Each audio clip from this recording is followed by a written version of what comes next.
अरे अरे, बस हो गया ये दुलुमिनाटी tour. Check this out. Lemon tree यानी कि वो होटल चेन। एग्जैक्टली। एंड पता है जब ये शुरू हुआ था इसके पास सिर्फ 49 रूम्स का एक छोटा सा होटल था। अब देखो 2024 में इसके पास 100 से भी ज्यादा होटल्स की चेन है। This actually global brand with like some 10,000 branded inventory rooms. Dude, that's so interesting. Tell me more. To know more, we need an expert. Hi and welcome to another episode of Grow TV. आज की company जो spotlight पे है that is lemon tree hotels and आज के हमारे expert है mister Jinesh Joshi. आज आपको मिलेगा इस कंपनी का 360 डिग्री एनालिसिस जो 60 से भी ज्यादा शहरों में है along with 3 overseas destinations. Now let's begin. Hi everyone, my name is Jinesh Joshi and I am a lead analyst with Prabhudas Leeladhar.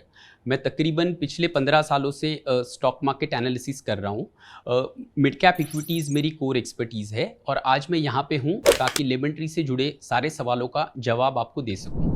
Lemon Tree के बारे में बात करने से पहले होटल इंडस्ट्री के डायनामिक्स के बारे में बताइए, वो काम कैसे करती है? श्योर। देखिए, होटल इंडस्ट्री की अगर मैं बात करूं तो वो बहुत ही डीपली साइक्लिकल इंडस्ट्री है। सो तकरीबन 3 से 5 साल लगते हैं एक नए होटल को आने के लिए। तो उसकी वजह से क्या हो जाता है, आपका जो रिटर्न ऑन कैपिटल एम्प्लॉयड है वो काफ़ी इम्पैक्ट हो जाता है। If you are not well funded आपको डेट भी लेनी पड़ती है। सो वो रीज़न की वजह से क्या होता है कि over the life cycle of the hotel आपकी जो रिटर्न ऑन कैपिटल एम्प्लॉयड है वो इतनी हाई नहीं होती है। बट ऑफ लेट अभी क्या हुआ है कि इंडस्ट्री में एक बड़ा चेंज आया है जहां पे काफ़ी सारे होटेलियर्स एसेट मैनेजमेंट रूट के थ्रू एक्सपैंड कर रहे हैं, which is the asset light route. And hence जो आरओसी है या जो प्रॉफिटेबिलिटी है वो होटल इंडस्ट्री की काफ़ी इंप्रूव हुई है। किसी भी होटल स्टॉक को खरीदने से पहले एक रिटेल इन्वेस्टर को किन बातों का ध्यान रखना चाहिए? देखिए, सबसे बड़ा फैक्टर जो यहाँ पे है वो है डिमांड सप्लाई। इंडियन मार्केट में तकरीबन अभी ब्रांडेड रूम इन्वेंट्री जो है it is anywhere between 1,60,000 to 1,70,000 rooms. और अगर मैं नेक्स्ट 5 साल की भी बात करूँ तो ये जो सप्लाई है वो 7 से 8% के कैगर से बढ़ने वाली है। तो supply is growing to grow in mid single digits. And अगर मैं डिमांड की बात करूं तो demand is improving day by day, specially for the branded room inventory, because जो अनऑर्गेनाइज्ड से ऑर्गेनाइज्ड में शिफ्ट हो रहा है, lot many people have better aspirations now. तो जो अनब्रांडेड से ब्रांडेड का शिफ्ट है which retail investor should evaluate while looking at any hotel stock. Hotel stocks को इवैल्यूएट करने के लिए किन स्पेशलाइज्ड इंडस्ट्री मैट्रिक्स का इस्तेमाल होता है? श्योर। सी, होटल इंडस्ट्री की मैं बात करूँ ना तो 3 फैक्टर्स बहुत ही इंपॉर्टेंट होते हैं। एक होता है ऑक्यूपेंसी, एक होता है एवरेज रूम रेट जिसे हम ARR कहते हैं, और तीसरा होता है रेवपार जिसको हम रेवेन्यू पर अवेलेबल रूम कहते हैं। सो ऑक्यूपेंसी मतलब क्या? से फॉर एग्जांपल आपके पास 100 रूम्स हैं in a hotel and you are able to sell 80 rooms, तो आपका जो ऑक्यूपेंसी है वो आपका 80 हो गया। In the same example, if you are selling 1 room for 1 night at say about 10,000, तो आपका जो एवरेज रूम रेट है वो 10,000 हो गया। और इसमें जो सबसे इंपॉर्टेंट मेट्रिक है वो है रेवपार जिसको हम कहते हैं रेवेन्यू पर अवेलेबल रूम। तो यही एग्जाम्पल में अगर 10,000 मेरा ARR है और मेरी ऑक्यूपेंसी 80% है तो मेरा जो रेवेन्यू पर अवेलेबल रूम है वो 8,000 हो गया है। तो सबसे जो इंपॉर्टेंट मेट्रिक है वो रेवपार है विच इन आर एग्जाम्पल इज 8,000। और इन्वेस्टर्स को ये जो मेट्रिक है उसको देखना चाहिए कि वो बढ़ रहा है या कम हो रहा है। Q1 FY25 में हमने देखा कि ऑक्यूपेंसीज रिलेटिवली कम थी एट 66.6%। इसके मुकाबले Q1 FY24 में लगभग 70% थी, यानी 360 basis points year on year का कट हुआ है। इसके पीछे क्या वजह रही एंड क्या टेक है आपकी इस पर? श्योर। सो देखिए, लास्ट 1Q में इलेक्शंस नहीं थे, हीट वेव नहीं थे, तो लास्ट ईयर का जो क्वार्टर था 1Q of FY24 that was not impacted by these one of events. So ये टाइम वाला इवेंट, ये क्वार्टर वाला जो इवेंट है वो काफी पेक्यूलियर था। दूसरा एक और रीजन ये था कि इनकी जो प्राइम प्रॉपर्टी है ओरिका right next to the airport, वहां पे 1Q में ऑक्यूपेंसी वाज 46%। और उसका रीजन ये है कि उन्होंने वो क्वार्टर में जो लो यील्डिंग क्रू बिजनेस है वो जाने दिया, बिकॉज उनका थॉट ये है कि in 3Q when the demand returns, retail segment जहां पे आपका ARR काफी अच्छा होता है, you will be able to recoup this loss of business. तो मुझे लग रहा है कि from second quarter and third quarter onwards आपको डेफिनेटली यहाँ पे ऑक्यूपेंसी में इंप्रूवमेंट दिखनी चाहिए।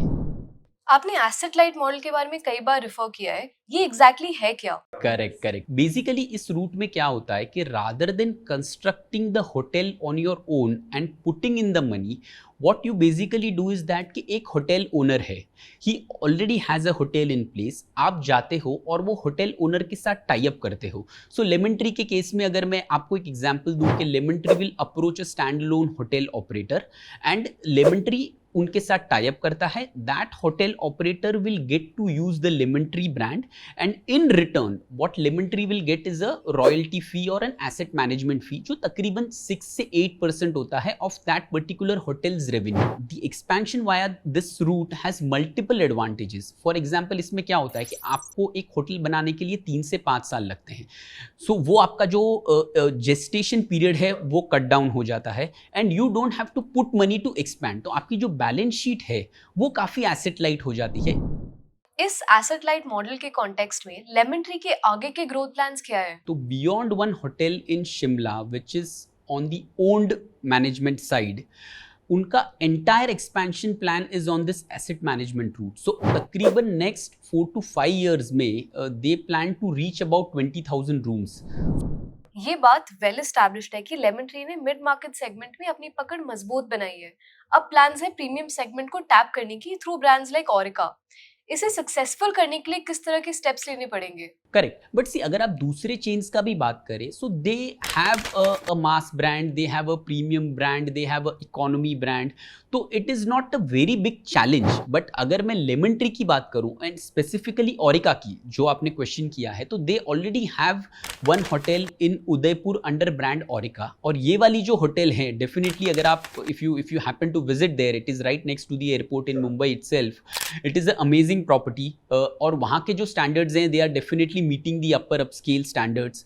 तो मुझे लग रहा है and plus being next to the airport आपको ऑक्यूपेंसी का जो हेडेक होता है टिपिकली वो नहीं है. It is in a Mumbai market right next to the airport, so you are kind of sorted when it comes to managing occupancy as well. तो मुझे लग रहा है कि definitely अभी ये ब्रांड कुछ 2 या 3 क्वार्टर्स पहले ही लॉन्च हुआ है. The hotel is yet to stabilise and I think from this 3Q onwards you will see significant improvement come through in Aurika, because I think 1 साल बीत चुका होगा since the launch and then the hotel will kind of show its true colors.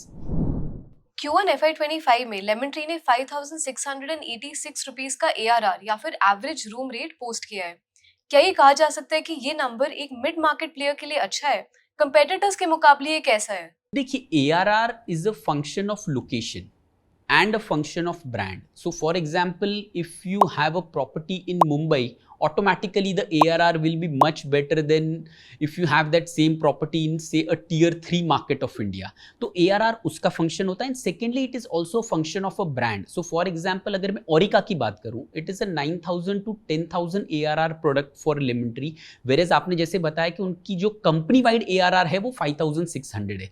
So ये दो factors determine करते हैं कि आपकी overall ARR कहाँ पे होगी, brand और location. So there will be various other hotels, for example मैं ताज की बात करूं तो उनका जो ARR है वो 10,000 प्लस होगा. EIH again will be way higher. So वो हिसाब से it will depend upon what hotel you are talking about and what location you are talking about.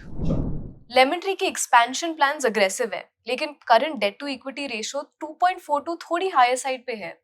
इसके चलते आने वाले सालों में डेट लेवल्स क्या रहेंगे? जैसे कि मैंने आपको पहले बताया कि इनका majority of the expansion plan is on the asset light side. उसका मतलब ये है कि जो मेरी बैलेंस शीट पे एग्जिस्टिंग डेट है which is approximately 1,800 to 1,900 crores, that will not rise because the expansion is on the asset light route. तो जो भी अभी incremental cash flow company generate करेगी that effectively will be used to pare down the debt, because on the owned inventory side अभी ओरिका तो is already in to place, तो कोई मेजर एक्सपेंशन लाइंड अप नहीं है. So that funds will be used to pare down debt. So as per my estimates, I think in 4 to 5 years, Lemon Tree can effectively be debt free if they do not plan any owned inventory expansion in the near future. Lemon Tree के margins Q4 FY23 में 55% पर peak किए थे, तब से एक downward trend पे है. मैनेजमेंट की क्या गाइडेंस है इस पर and at the same time आपके क्या एस्टिमेट्स हैं? सो देखिए, मार्जिन्स पे जो इम्पैक्ट हुआ है ये क्वार्टर में, उसके दो रीजंस हैं। एक है higher renovation expense and second is subpar performance of Aurika. तो अगर मैं रेनोवेशन एक्सपेंस की बात करूं तो in FY25 and 26 the company has lined up रफली 100 crores which will be spent towards renovation. और रेनोवेशन से आपका इमीडिएटली इम्पैक्ट ये होता है कि the margin will get impacted because आपकी ऑक्यूपेंसी इम्पैक्ट हो जाती है and you don't have a consequent cell but the cost hits your P&L। और सेकेंड रीजन ये है कि ओरेका में भी जो ये क्वार्टर की ऑक्यूपेंसी थी दैट वाज सब पार बिकॉज उन्होंने क्या किया था, they let go the low yielding crew business. तो वहां पे भी आपकी ऑक्यूपेंसी इंपैक्ट हो गई। That is the reason why the margins were impacted, but I think from 3Q margins should improve and I believe that effectively in 25 and 26 EBITDA level पे they should be 50% plus in terms of margins. FY25 और FY26 के लिए आप किस तरह के revenue numbers का अनुमान लगा रहे हैं? डेफिनेटली सी FY25 में अगर देखें तो बिकॉज ओरेका का फुल ईयर का नंबर्स कैप्चर होगा, the growth will be significantly higher. So if you look at FY24 they were at about 1100 crores in terms of revenue. तो 25 में आपको ग्रोथ काफी स्ट्रॉन्ग दिखेगी, but 26 then what will happen is because no owned inventory expansion is lined up, so the growth should ideally taper down. So 26 में हमारा जो estimate है वो तकरीबन 1460-1470 crores का है इन टर्म्स ऑफ रेवेन्यू। मैनेजमेंट अगले 5 सालों में 20,000 रूम्स की इन्वेंट्री टारगेट करी है। इस लॉजिक से क्या 2,000 crore रुपीस का रेवेन्यू फोरकास्ट करना ठीक होगा over a similar time period? See उसमें क्या होता है कि ये जो मैनेजमेंट कॉन्ट्रैक्ट एक्सपेंशन होता है ना, the P&L of the hotel belongs to the asset owner only. You just get a management fee which is about 6 to 8%. So अगर आप FY24 देखें, so despite managing about 4,000 rooms on the asset management route, their asset management income was only 50 crores because you just have a share of 6 to 8%. तो वो इतना growth वहाँ पे नहीं आएगा, but definitely it will continue to do better from here on. Capital light route के through जाते हो तो you do not have any capex commitment, आपकी balance sheet light हो जाती है and you are able to establish yourself in various parts of India at a very quick pace, क्योंकि जो construction period है you cut down on the construction period as well and you are able to kind of reach various parts of India in a short span of time. तो ये जो route है उसके through आपकी brand visibility काफी तेजी से बढ़ सकती है, so that is the reason why they are going through that route. Last 2-3 साल में रेफपार और द रेवेन्यू पर अवेलेबल रूम 20 to 25% से बढ़ा है एब्सोल्यूट बेसिस पर टॉप होटल चेन्स के लिए, लेमन ट्री के लिए भी। क्या आपको लगता है ये ट्रेंड सस्टेनेबल है? Good question. ये काफ़ी लोगों के माइंड में ये क्वेश्चन आता है given the fact that post Covid we saw a substantial rate hikes come through. तो अभी ये बेस पे से वेदर रेवपार इंक्रीज होगा या नहीं होगा, ये it is a very critical question to understand. So if the supply growth is constrained and if the demand is better than supply, I think the RevPAR growth journey should continue, but my sense is that the growth journey will continue from here on, if not in double digits then in high single digits. कोई भी investor जो lemon tree को consider करे उन्हें किन चीजों का ध्यान रखना चाहिए? श्योर देखिए, फर्स्ट इज ओरेकाज परफॉर्मेंस बिकॉज ये काफ़ी बड़ी होटल हैं, 669 रूम्स हैं, 1000 crore केपेक्स इनकर किया है उन्होंने।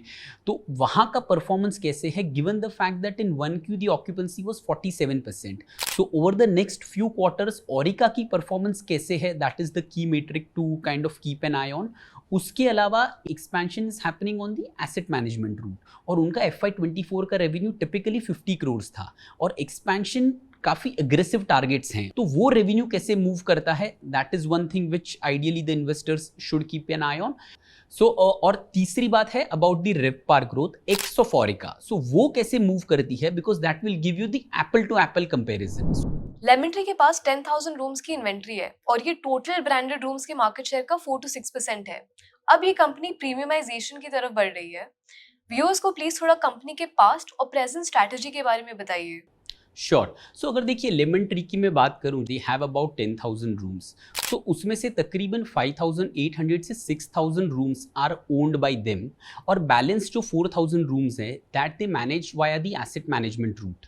अगर मैं इसके ब्रांड्स की बात करूं तो जैसे आपने बताया कि whether it is moving towards premiumization और नॉट, तो ओरिका एक उनका टॉप नॉच ब्रांड है। They have one property in Udaipur, एक और प्रॉपर्टी उनका भी वेरी रिसेंटली मुंबई में right next to the airport आया है within the Aurika brand. They have various other brands like Lemon Tree hotel, Lemon Tree Premier, Red Fox है, Keys हैं। They have a pan India presence, आप metro cities ले लीजिए, मुंबई, बैंगलोर, पुणे। तो lemon tree I will call it as a one of a leader in the mid market segment within the hotel industry, with about 10,000 odd rooms and with many more to come via the asset management route. आज हमने hotel stocks और उनके demand supply imbalance पर discussion किया। हमने देखा कि Lemon Tree ने मिड मार्केट सेगमेंट में मल्टीपल ब्रांड्स की वजह से कैसे अपनी लीडरशिप को एस्टैब्लिश किया। हालांकि FY25 के फर्स्ट क्वार्टर में ऑक्यूपेंसी रेट्स थोड़ी स्ट्रगल करती दिखी, लेकिन एनालिस्ट का कहना है कि Q2 और Q3 में फेस्टिव सीजन से ये बेटर हो सकती है। इनका एसेट लाइट बिजनेस मॉडल इन्हें तेजी से ग्रो करने में हेल्प कर रहा है। यही नहीं, ओरिका जैसे ब्रांड्स के through lemon tree premium segment की ओर शिफ्ट कर रहा है। लेकिन इस सेगमेंट में ऑपरेट करने के लिए लेट्स नॉट फॉरगेट कि ये कंपनी कैसे चैलेंजेस फेस कर सकती है, जैसे highly cyclical nature of the industry या फिर वेरी हाई कैपेक्स कॉस्ट। आपके पोर्टफोलियो में कौन से हॉस्पिटैलिटी सेक्टर के स्टॉक्स हैं, हमारे साथ कमेंट्स में शेयर करें। दैट्स ऑल फॉर टुडे, मिलते हैं अगली बार।